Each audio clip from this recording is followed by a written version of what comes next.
Escarpadas montañas, glaciares, ríos y bosques de infinita belleza adornan uno de los lugares más sorprendentes del sur de Chile y del destino Aysén, Patagonia. Desde la desembocadura del río Báquer emerge un hermoso y pintoresco pueblo que posee mágicas historias de exploradores y esforzados colonos. Te invitamos a ser parte de una zona maravillosa, Caleta Tortel. Tortel está ubicada en la provincia de Capitán Prat, entre los campos de hielo norte y sur. De una geografía determinada por fiordos, canales e islas, abruptos cerros y humedales en los que desembocan los ríos Báquer, Bravo y Pascua. Para llegar a la comuna de Tortel, hay que tomar la ruta 7 desde Coyhaique. 462 kilómetros de carretera, de una impresionante belleza escénica. La otra opción es vía aérea, en un vuelo de frecuencia limitada desde Coyhaique a Tortel. De esta forma, se llega a su aeródromo, Enrique Meyer Soto. Lugar ubicado a orillas del Báquer, con una hermosa vista del río y de montañas nevadas, con grandes saltos de agua en épocas de deshielo. Este lugar tiene gran importancia, ya que es aquí hasta donde se llegaba en automóvil hace algunos años, para luego tomar una lancha que transportaba a las personas desde el embarcadero hasta la caleta, navegando por el río Báquer. Muy pequeña, de 7 años, llegué a esta comuna, cuando todavía casi no había casi nada. Habían, creo que 3 casas que todavía están, que están muy viejitas, ya se están totalmente deterioradas. Y acá llegamos nosotros, trajo mi papá, siempre los contaba que él los traía bajo Pisagua, porque en esos años no se decía Caleta Tortel, se nombraba bajo Pisagua. Visitar Tortel es sinónimo de vivir la experiencia, de estar en uno de los lugares más excepcionales y hermosos de Chile. Tortel posee un 80% de sus áreas silvestres protegidas con los parques nacionales Laguna San Rafael, Bernardo O'Higgins y Reserva Catalalixar. Además, es parte de la reserva de agua dulce más grande del planeta. Su riqueza hídrica genera la posibilidad de la existencia de diversos ecosistemas, donde interactúan especies forestales y arbustivas con una variada fauna. Este territorio fue previamente habitado por la etnia originaria Cahuéscar, o más bien conocida como los Alacalufes. Este pueblo nómade canoero, casi extinto, habitó y recorrió estos sectores costeros de la Patagonia Occidental, puntualmente desde el Golfo de Penas hasta el Estrecho de Magallanes y algunos sectores de Tierra del Fuego. Habitaban prácticamente en sus canoas, construidas de coihue. Algunas de ellas llegaban a medir hasta 9 metros de longitud. En el grupo familiar, el hombre era el encargado de la caza de mamíferos como lobos marinos, focas y nutrias. Las mujeres se encargaban de remar canoas y el cuidado de la familia. La historia de Caleta Tortel se remonta a los años 1898, cuando los primeros exploradores visitaron estos parajes en busca de potencial productivo que podría tener la zona. Hans Stephens fue el geógrafo que realizó las primeras exploraciones en el área. Posteriormente, entre los años 1904 y 1908, la Sociedad Explotadora del Báquer, empresa ganadera instalada en Magallanes y sector del Valle Chacabuco, establece infraestructura en el sector de Bajo Pisagua. Y así, muy cerca, años más tarde, nace un pequeño puerto maderero denominado Caleta Tortel. En dicho contexto histórico, los pioneros fueron estableciéndose en todo el territorio. Sectores como las cuencas de los ríos Báquer, Bravo y Pascua, Lago Vargas, ventisqueros Mont y Stephens, y a lo largo de algunas islas y los fiordos. La madera tiene una especial relevancia para este lugar. El asentamiento de Tortel se debió gracias a la comercialización del ciprés de las Huaytecas, producto que extraían los hombres que poblaron esta zona. Yo trabajé muchos años en la madera, porque esa era la fuente de trabajo y la fuente de vida para nosotros. Hoy día ya no se está trabajando tanto, pero igual se sigue trabajando el ciprés muerto, que es el ciprés que se quemó y se murió, y ese se trabaja. Generalmente nosotros vivíamos de eso. Trabajábamos todo el año redondo cortando madera, sacando madera. Yo acompañaba a mi padre desde la casa del Ventisquero Mon, que ustedes conocieron, hasta Río Pascua adentro remando. Llevábamos balsa de 1000, 2000 postes. Ayudamos a hacer madera, sí. Un bote a remo en esa época. Puro remo nomás era.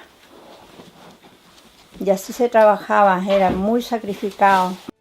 Bueno, se trasladaba para Punta Arenas por la Armada, barcos de la Armada venían acá y cargaban. Se cargó miles y miles de madera, de postes, que la estaca que se le nombra, para hacer cierres los campos, los estancieros, llevaban no sé para qué otras partes más, pero llevaron mucho, la madera muerta. Y remábamos los dos y llevábamos las balsas hasta Río Pascua, hay un puerto maderero, y ahí se acumulaba, se encastillaba la madera y se la venía a buscar la barcaza de la Armada. En esos años la barcaza de la Armada caleteaba, se le llamaba caleta a todos los puertos que habían y subían la madera, y todos los pobladores hacían lo mismo, todas las familias. Trabajaban hombres, mujeres y niños, todos igual. Para sobrevivir venía un barco que nos abastecía de mercadería, de víveres, y la gente empezó a cortar madera, postes de ciprés, llevaban madera a Punta Arenas. ¿El ciprés? Sí. Era un cambio de madera por alimento. Sí. Y no cedía plata. El ciprés de las Huaytecas se caracteriza por ser una madera de alta duración en ambientes húmedos. Debido a esta propiedad, en este entonces fue altamente cotizado por las estancieras como material de construcción de casas y postes para cercos rurales. En la ensenada de Caleta Tortel se producen las primeras ocupaciones. Un campamento maderero con la finalidad de trasladar los postes de ciprés hasta el lugar de embarque. Fue a partir de 1954 que la tercera zona naval de la Armada de Chile se hace cargo de los colonos de Tortel, instalando en el remoto lugar un puesto de vigía y señales. La comuna de Tortel fue creada el 29 de octubre de 1981, siendo su primer alcalde el sargento de la Armada, Óscar Quiroga Flores. Más de 8 personas no había, porque yo los conocía todos y yo se los puedo nombrar con nombre y apellido. ¿Quiénes eran? Uno era la familia Mancilla, Alejandro Mancilla con la señora Clorinda González y sus niños, que tenían 3 niños. Y después quedaba ¿cuánto se llama? El caballero Vidal, Gabriel Vidal, que estaba con la intención de poblarte para allá, para el Bravo. Papá entró acá a esta zona, que tienen ellos, que también es sucesión.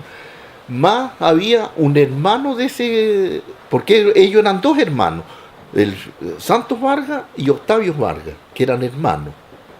Ellos eran de Puerto Montt, Chiloé, no sé, pero de esas partes. Ya, ellos ya estaban poblados ahí donde estaban, cuando mi papá entró acá a esta zona. Tortel era una bahía, ¿no? Mucha gente, había pocas casas y mucha gente tenía campamentos, ¿no?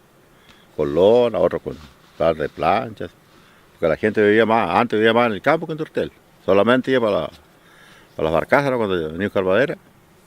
Entonces había mucha gente, yo me acuerdo cuando yo era chico que las casas eran poquitas, mucha gente tenía campamentos, ¿no? Ninguna, tiraron unos nylon, cualquier cosa, ¿no? En la actualidad, pese a que la venta de esta noble y aromática madera está en retirada, aún quedan pobladores que trasladan basas de ciprés por el río para llegar a destino y ser comercializadas. En estos balseos o viajes por el río, los vaquianos disfrutaban el trabajo y la travesía con un buen asado al palo acompañado de vino tinto. Debido a la difícil topografía del terreno, sus habitantes han debido crear una compleja red de caminos, escaleras y puentes construidos gracias al ciprés, creando un paisaje arquitectónico único en el país, que lo ha llevado a ser declarado como zona típica en el año 2001. El origen de esta red de estructuras viales fueron los primeros embaralados, caminos de palos o estacones cortados con hacha por los habitantes para transitar de forma elevada por sobre los mallines y humedales.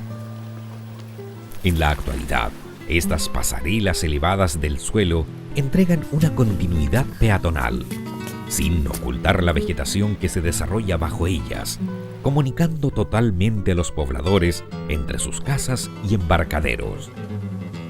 Eran como 3 palitos nomás, Sí, como eran 3 palitos angostitas. angostitos así nomás, y era sumamente resbaloso. Porque era hecho a hachas nomás, que no había motos, no había aterradero, había nada. A hachas, ¿no?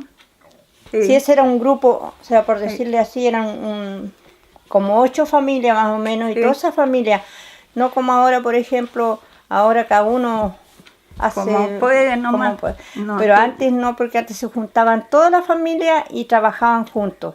Se ayudaban. Se ayudaban mutuamente, incluso Sí. que cuando llegaba la barcaza todos cooperaban ahí para embarcar los postes.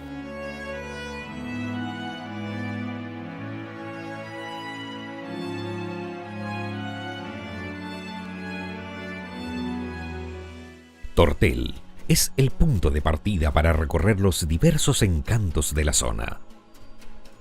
Entre ellos, la desembocadura del río más caudaloso de Chile, el Báquer, que tiñe la bahía de verde por los sedimentos que arrastra desde los glaciares. A solo 30 minutos de navegación se encuentra el antiguo sector de Bajo Pisagua, y enfrente, a unos 400 metros, está la enigmática Isla de los Muertos. En esta isla, de 39 hectáreas, que se caracteriza por ser plana y de baja altura, con una capa vegetal relativamente reducida, existe un cementerio de 248 metros cuadrados que data del año 1906.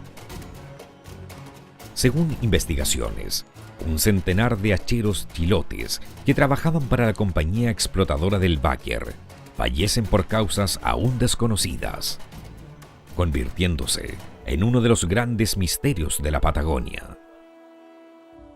La historia cuenta que en el sector de Bajo Pisagua, la empresa ordenó la construcción de un pequeño puerto de galpones y algunas viviendas, donde se albergaron a 200 hombres que llegaron en el vapor Dalcahue desde la isla Grande de Chiloé.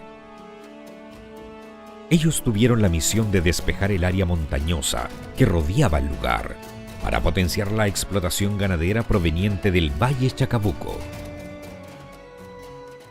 Porque el monte se adaptó. Yo qué más puedo comentar. Yo cuando conocí el año 55, cuando vine, conocí Tortel, yo conocí las casas que habían quemado allá por el sector del Rincón. Y también las que estaban en Punta Casa. Ya habían cosas, había un cerco, un alambre, donde se veía que tenían animales, ganado, un larnar, porque los cercos eran bajos. Entonces, pero era limpio, no habían esos matorrales que hay hoy día. Llegó el invierno y los alimentos disminuyeron, llevando a los trabajadores a evidenciar signos de cansancio por la restricción de alimentos, suscitándose uno de los hechos más impresionantes de la colonización del Báquer. Existen diversas historias frente al destino que tuvo este grupo de hombres. La leyenda relata que la explotadora del Báquer, para no pagar el salario de los trabajadores, envenenó los alimentos que consumían, falleciendo ellos en el lugar. También toma fuerza la tesis que los hombres habrían muerto debido al contagio por escorbuto, enfermedad causada por la falta de vitamina C. Esto llevó a los sobrevivientes a enterrar los cuerpos de sus compañeros sin identificación alguna en la isla aledaña, quedando como único y mudo testimonio de lo ocurrido 30 cruces musgosas que continúan siendo pulidas por los vientos australes. Encontramos una lista de fallecidos, nombre y primer apellido de 59 personas. Y eso ya cambia sustancialmente lo que hasta el día de hoy entendíamos como Isla de los Muertos. O sea, la Isla de los Muertos es un sitio funerario, un cementerio, consecuencia de una situación trágica en la que están implicados más de 200 personas, pero de las cuales en el sector de la desembocadura del río Báquer estarían o habrían fallecido 59. La lista es de 59, la lista contiene no solo los nombres, sino que también contiene la fecha de fallecimiento. Entonces, es una lista que efectivamente responde tiene una carga verídica en términos históricos. La hemos contrastado con información de otras fuentes. A partir de eso y de otros antecedentes sabemos que a lo menos habrían salido más de 150 personas como sobrevivientes del lugar, de los cuales algunos, entre 6 y 8, habrían fallecido en el vapor que rescató a este gran grupo de personas y llegaron fallecidos a Chiloé. El misterioso cementerio de Isla de los Muertos no solo constituye por sí un atractivo turístico indiscutible que año a año atrae a los turistas, sino que representa la evidencia más antigua conocida de un asentamiento occidental no indígena.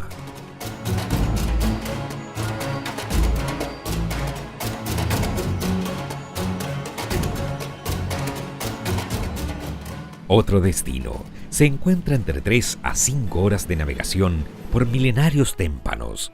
Se trata del glaciar Jorge Montt. Este macizo milenario pertenece al Parque Nacional Bernardo O'Higgins, en el Campo de Hielo Sur. Con sus 464 kilómetros cuadrados de extensión, es cita obligada para los turistas que lo visitan en gran parte del año. Campo de Hielo Sur es considerado una de las masas continuas de hielo más grandes del hemisferio sudamericano, después del Polo Norte y la Antártica. Según estudios realizados entre los años 1975 hasta el 2003, esta porción de hielo ha sufrido un retroceso de 3,3 metros anuales, lo que da como resultado un retroceso de 92,4 metros en 28 años. Hace 2 años más o menos hemos tenido muchos nacionales, mucha gente, muchos turistas chilenos. Yo te diría que casi en un 70-80% son chilenos. Igual sí hemos tenido, pero muy poco. Y más visitan la comuna que los lugares, por ejemplo, los glaciares, la Isla de los Muertos. Son más visitados por los chilenos. Yo conozco, no gran parte de Chile, y bueno, el extranjero no conozco nada, pero Tortel yo creo que es único en el mundo. Por sus pasarelas, por su gente, es muy distinto al resto.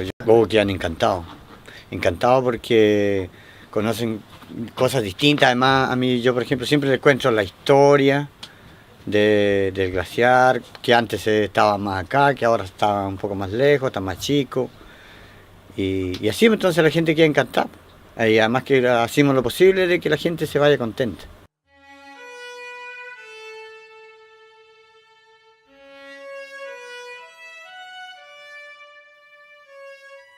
El glaciar Stephens es otro atractivo que congrega a los visitantes. Para llegar a la formación de hielo que es parte del Parque Nacional Laguna San Rafael, se debe realizar un trayecto en tramos. Primero son 17 millas de navegación, que se traducen entre 1 a 3 horas, cruzando en un navío desde la desembocadura del río Báquer e ingresando posteriormente al fiordo Stephens para llegar a la desembocadura del río Huemules. Desde este punto ya es posible ver al gigante de hielo. Después acá el sector al Stephens, que es lo otro que yo hago. Es 1 hora de navegación hasta este punto donde estamos. Después por el río 15-20 minutos más. Después 1 hora de caminata hacia la laguna. De ahí estamos una hora y media, de acuerdo a cómo esté el clima y lo que quieran estar los turistas. A invitarlos a que vengan a conocer, porque este es son lugares no conocidos por mucha gente, son lugares preciosos, hermosos. Y hay para hacer de un día hasta una semana para andar, para conocer, para meterse al hielo y conocer todo. Otro tramo se realiza recorriendo 3,5 kilómetros que pueden hacerse en una cabalgata o trekking, pasando por terrenos planos marcados por una senda que forma parte de las rutas patrimoniales de Chile. Aquí vienen de Uruguay, de Estados Unidos, argentinos, japoneses y chilenos. Acá se puede avistar el cóndor, el halcón, que están muy escasos, carpintero, que de eso es lo que hay más,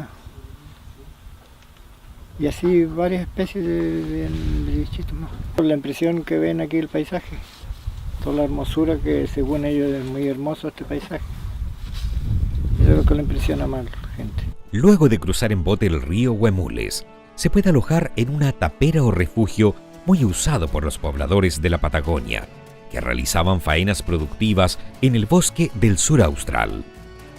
En el lugar es posible escuchar las historias de un vaquiano que desde hace 30 años hace patria por estos recónditos lugares. Bueno, en esos años, bueno, lo mismo que era más difícil porque se trabajaba pura hacha, ahora ya uno tenía que cortar a hacha, los palos, labrarlos, arreglarlos, pura hacha, ¿no? No había moto, no había nada. Y después lo echaba al agua, se hacía una balsa y nosotros trabajábamos por el río Vargas. Así, en parte con el bote, en parte arriba de la balsa, nomás, sin bote, porque el río no es caudaloso, es bajo así. Y hasta salir al Bacre, ya del Bacre ya a Tortel eran como 6, 7 horas más o menos en balsa, ahí, a remo. Orgulloso por su lugar de vivir en esta zona, porque aquí, usted como lo ve, es muy bonito, pero vivir acá, pasar todo lo que uno pasa, pues para uno es un orgullo ser chileno y estar haciendo parte de este lugar.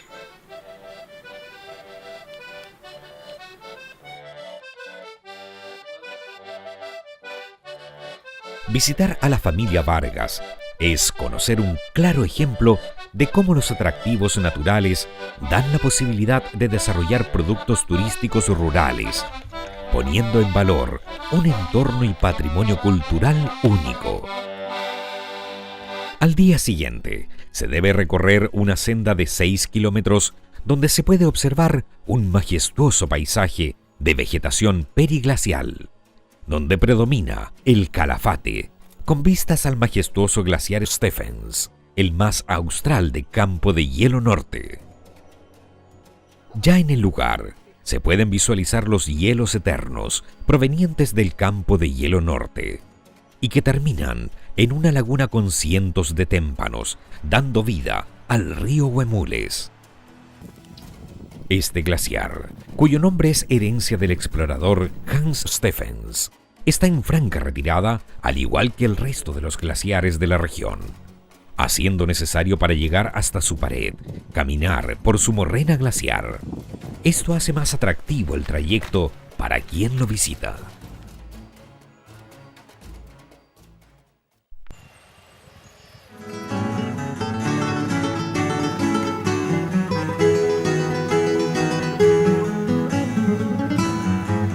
El padre italiano Antonio Ronchi también estuvo presente en los inicios de esta caleta maderera. Los tortelinos construyeron esta escultura en ciprés en reconocimiento por su importante labor con la comunidad en diferentes ámbitos en pos de su progreso. En la actualidad, la actividad del ciprés disminuyó.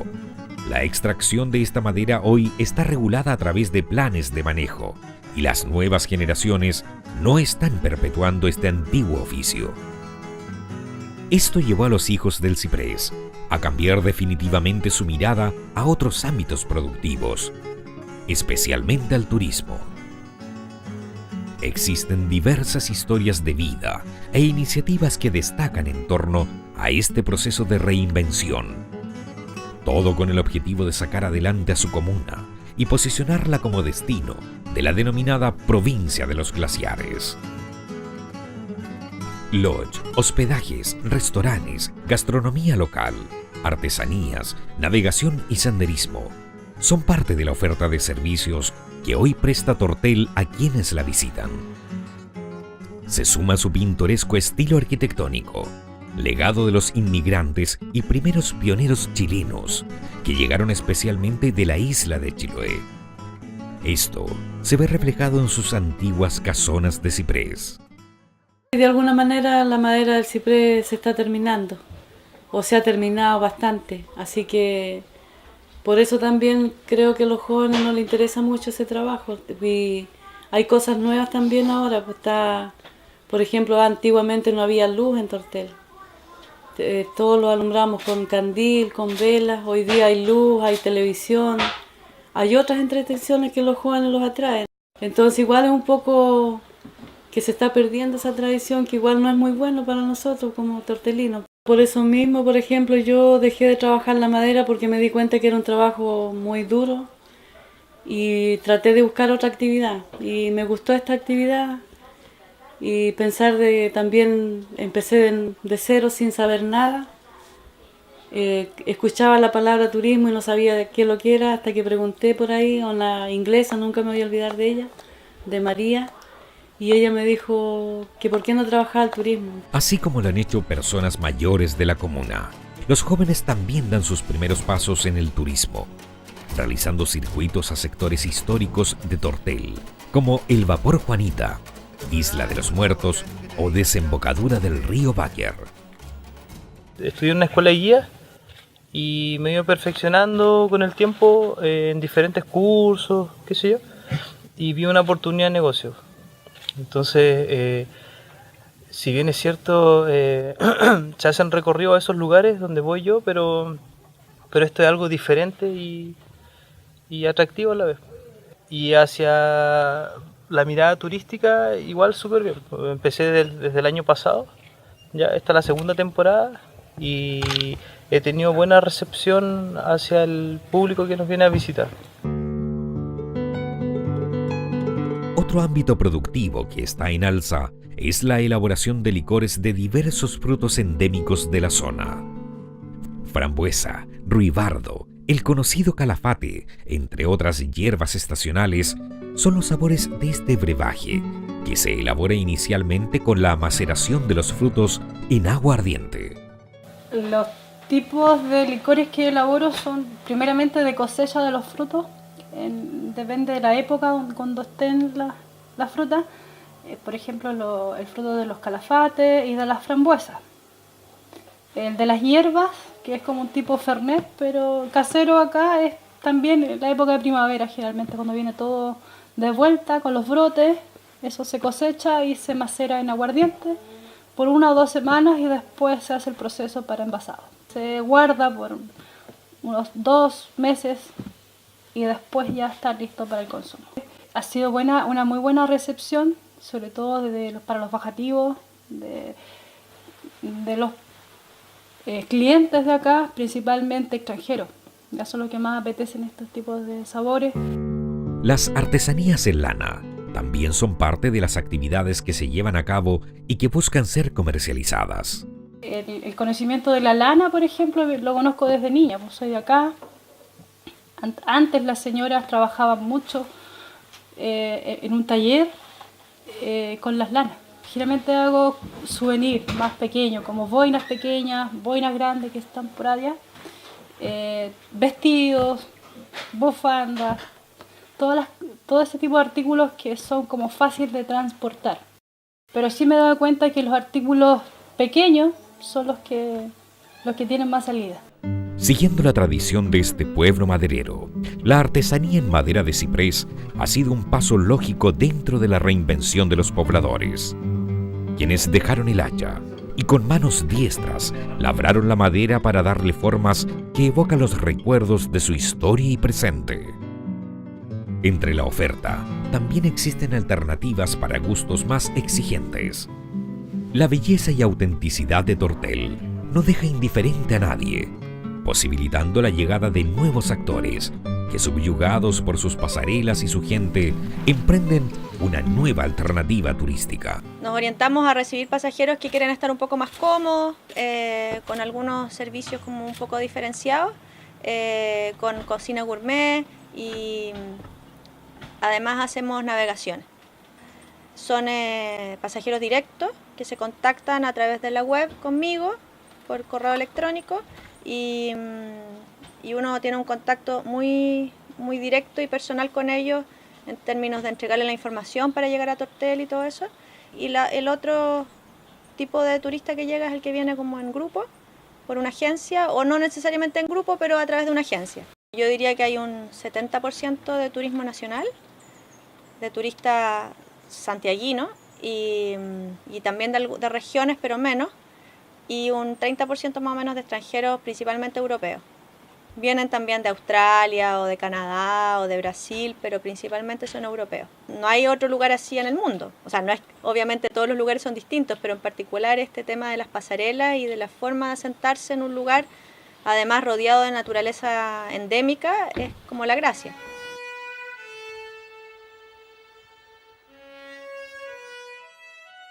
Caleta Tortel reúne las condiciones para transformarse en un centro de servicios turísticos, potenciados por su gran entorno paisajístico, integrando el mar, canales y fiordos, glaciares, cerros, la flora y fauna dentro de sus principales atractivos. Sus edificaciones y pasarelas constituyen toda una estrategia respetuosa con el medio ambiente y la naturaleza. También merece todo el reconocimiento su gente, idiosincrasia, su estilo de vida que la caracteriza del resto de los habitantes de este prístino territorio costero del sur de la región de Aysén.